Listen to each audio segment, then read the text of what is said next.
रहा संघर्ष की जो सलता है, संसार को वही बदलता है। जिसने रातों के संग जीती है जंग, सूर्य बन के वही चमकता है। यदि सूर्य की तरह चमकना चाहते हो तो सूर्य की तरह तपना सीखो, सूर्य की तरह जलना सीखो। नमस्कार दोस्तों, मैं BL डूडी आप सभी का मेरे YouTube चैनल पे स्वागत करता हूँ।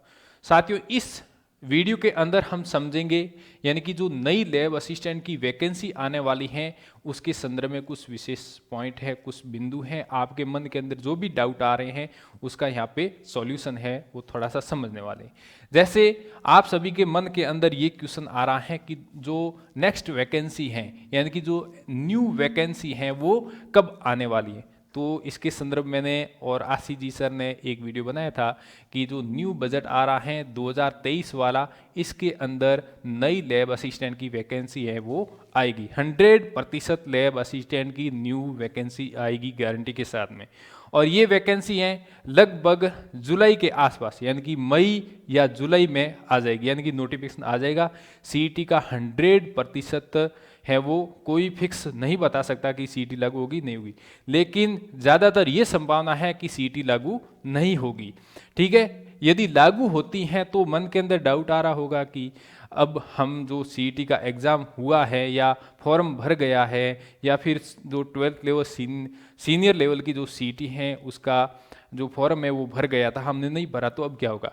यदि CET लागू करेंगे तो नोटिफिकेशन CET का और निकालेंगे, उसके बाद में लैब असिस्टेंट का एग्जाम करवाएंगे, लेकिन इतनी संभावना नहीं लग रही है। तो 2023 के अंदर यानी कि या तो मई के अंदर या फिर जून के अंदर है वो लैब असिस्टेंट की न्यू वैकेंसी आ जाएगी। दूसरा क्वेश्चन कि सिलेबस क्या रहेगा, तो साथियों सिलेबस है वो आपके यही रहेगा जो 2022 लैब असिस्टेंट वैकेंसी के लिए था। यानी कि जैसे मान लो आपके मन के अंदर क्वेश्चन आ रहा कि सर साइकोलॉजी रहेगी नहीं रहेगी। बिल्कुल साथियों, जो एजुकेशनल साइकोलॉजी हैं इनके क्वेश्चन अब की बार 100% यानी कि 100% आएंगे। और लैब असिस्टेंट का न्यू बैच है वो मेरे एप्लीकेशन यानी कि सर्वोदय कैरियर इंस्टीट्यूट एप्लीकेशन है जो प्ले स्टोर पे मिल जाता है, जिसका लिंक भी मेरे इस वीडियो के डिस्क्रिप्शन के अंदर दे दूंगा। वहाँ से आप एप्लीकेशन को डाउनलोड कर सकते हैं और न्यू बैच जिसके अंदर पूरी A to Z यानी कि जीरो से स्टडी करवाएंगे। यानी कि कोई बोल रहे हैं कि सर हमारे तो नीट की तैयारी की हुई नहीं है, तो हम तैयारी करें या नहीं करें, सिलेक्शन ले सकते हैं या नहीं ले सकते। बिल्कुल आप सिलेक्शन ले सकते हो यदि जीरो से हीरो तक की जो पढ़ाई है, स्टडी है, स्मार्ट स्टडी है, उस तरीके से करोगे तो आराम से ले लोगे।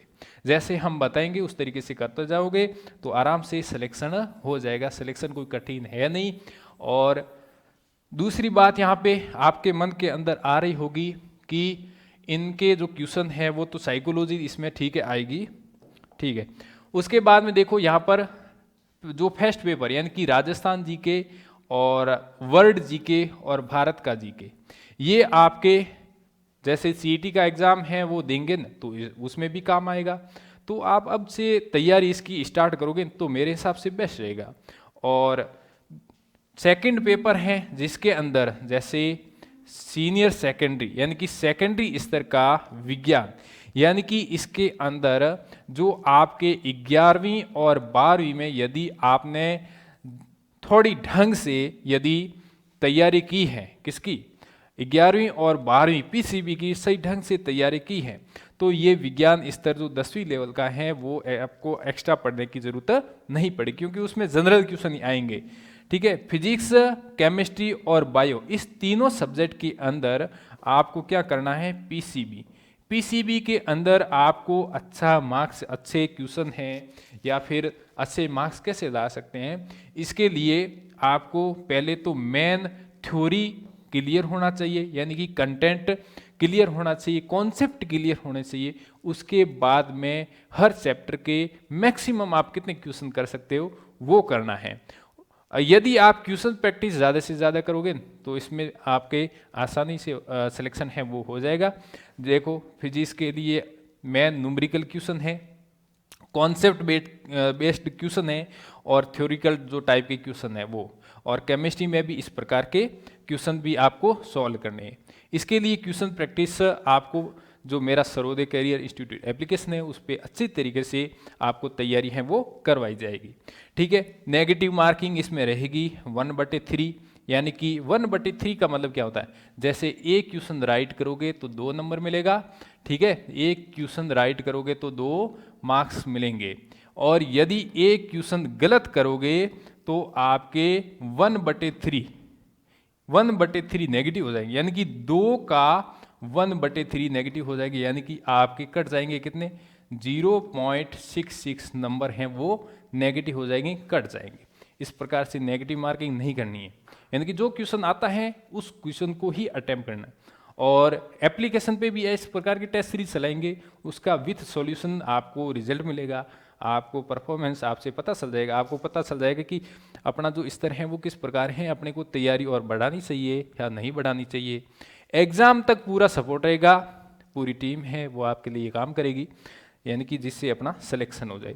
ये जो एप्लीकेशन मैंने अभी बनाया है और ये जो डिजिटल जो प्लेटफॉर्म लाया हूँ, ये विशेष रूप से लैब असिस्टेंट के लिए ही लाया हूँ कि जो मेरे साथी हैं वो लैब असिस्टेंट अधिक से अधिक लग जाए और मेरे साथ में काम करें।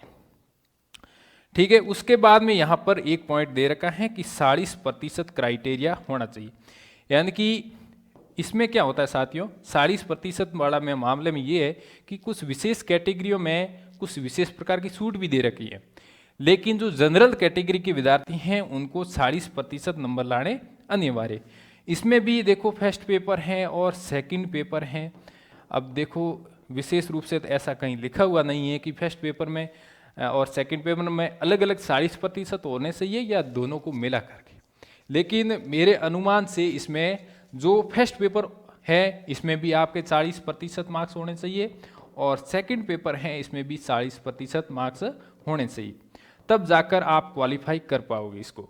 और इस प्रकार का भी आपको ध्यान रखना है, ऐसा नहीं कि आपने जो सेकंड पेपर है पीसीबी वाला इसको तो आपने टॉप कर लिया, लेकिन जो फर्स्ट पेपर है इसके नंबर आपके 40% से भी कम आ जाते हैं तो आपको बाहर कर देंगे, फिर दिक्कत हो जाएगी, बड़ा मामला हो जाएगा। इस प्रकार से आप अपनी तैयारी है वो बेस्ट से बेस्ट कर सकते हैं। जो मेरा एप्लीकेशन सर्वोदय करियर इंस्टीट्यूट पे जाकर यानी प्ले स्टोर पे जाकर के आप सर्च करोगे तो बढ़िया तरीके से आपको उसमें तैयारी करवाई जाएगी। लिमिट्स यानी कि उसमें क्या है, हमने जो अभी एप्लीकेशन लॉन्च किया तो उसमें हमने फीस रखी है 2900 यानी कि ये फीस रखी है, लेकिन अब देखो खर्चा किया तो इसके लिए थोड़ी फीस भी उस हिसाब से ही रखी है, लेकिन बहुत सारे बच्चों ने ज़्यादातर ये बोला है कि सर थोड़ी फीस कम करो, तो अभी फीस है वो 15 तारीख तक यानी कि 15 जनवरी तक जो फीस है वो आपकी कर दी है 2400 रुपये, यानी कि 2400 रुपये में आपको फर्स्ट पेपर और सेकंड पेपर दोनों का ऑफर है, आप ले सकते हो 2400 रुपये में। उसके बाद में फीस है वो 2900 रुपये से बढ़ जाएगी, यानी कि ज़्यादा हो जाएगी। तो ये लिमिट समय में आप ऐड हो जाओ और बढ़िया तरीके से तैयारी है वो हम स्टार्ट करवा देंगे, उस हिसाब से जिस तरीके से बताएंगे उस हिसाब से आप तैयारी करोगे तो बढ़िया तरीके से तैयारी हो जाएगी। इसमें आपको वीडियो मिलेगा, ठीक है, यानी कि वीडियो हम क्या करेंगे अपलोड करेंगे, यहाँ से बना के अपलोड करेंगे। लाइव चलते हैं तो उसमें क्या बहुत ही लंबा वीडियो खींच जाता है, जिसमें देखना जो वीडियो लंबा वीडियो देखना है वो संभव नहीं हो पाता है। तो कम से कम स्मार्ट तरीके से अधिक स्टडी कैसे करें इस प्रकार का। और दूसरी बात ये होती है साथियों कि कोई भी कोचिंग ज्वाइन करते हो ना, कोचिंग ज्वाइन करने से आपका सिलेक्शन नहीं होता है। सिलेक्शन कब होता है, जब आप उस तरीके से पढ़ाई करते जाओगे, यानी कि सिलेक्शन कब होता है, जब आप सेल्फ स्टडी करोगे, जब आप खुद मेहनत करोगे सही मार्गदर्शन में। अब देखो हमारा काम क्या है, जो मैं आपको ये बता दूं कि आप ये कंटेंट है वो तैयार कर लो, ये पढ़ लो, ये बता सकता हूँ, लेकिन ये तो नहीं कर सकता हूँ कि आपको पढ़ा के आपको सारा याद करवा दिया। आप याद कर सकते हो न तो बिल्कुल कर सकते हो, लेकिन आप खुद याद नहीं करोगे न तो मैं कितना ही मेहनत कर लूँ या कोई भी कुछ कितनी ही मेहनत कर ले सिलेक्शन नहीं हो पाएगा। मैं एक तरीका बता सकता हूँ, इस तरीके से आप करोगे तो सिलेक्शन हो पाएगा। अब ऐसा नहीं है कि मेरा जैसे लैब असिस्टेंट में सिलेक्शन हो गया, इसमें अभी सैलरी बढ़ाने की भी मांग हो रही है, यानी कि जो थर्ड ग्रेड टीचर हैं उसके बराबर सैलरी कर देंगे, ये भी मांग हो रही और ये वाजिब है और ये होके भी रहेगा। इसलिए मैं आपको बोल रहा हूँ कि आपको यानी कि कम समय में बढ़िया तरीके से तैयारी है वो कर लेना है और सैलरी भी अच्छी खूब मिलेगी। उसके बाद में आप आगे तैयारी करना चाहते हैं वो तो भी आराम से कर सकते हो। इस प्रकार से ये कंफर्टेबल जॉब है, यानी कि कोई बड़ी वैकेंसी की तैयारी करनी है तो भी आराम से कर सकते हो, क्योंकि इसमें टाइम भी मिल जाता है। बाकी थर्ड ग्रेड टीचर में तो उसको जितना स्कूल के अंदर प्रॉपर काम होता है वो करना ही होता है, लेकिन लैब असिस्टेंट का ऐसा कोई ज़्यादा लोडिंग वर्क है नहीं। आप ऑन ड्यूटी भी थोड़ा बहुत पढ़ सकते हो, आगे तैयारी कर सकते हो, अपनी स्टडी जारी रख सकते हो। इस प्रकार से अपनी बेस्ट से बेस्ट स्मार्ट तरीके से स्टडी है वो करना स्टार्ट कर दो, सफलता आपके कदम चूमेगी। थैंक यू, धन्यवाद। मिलते हैं अगले वीडियो में, तब तक जय हिंद।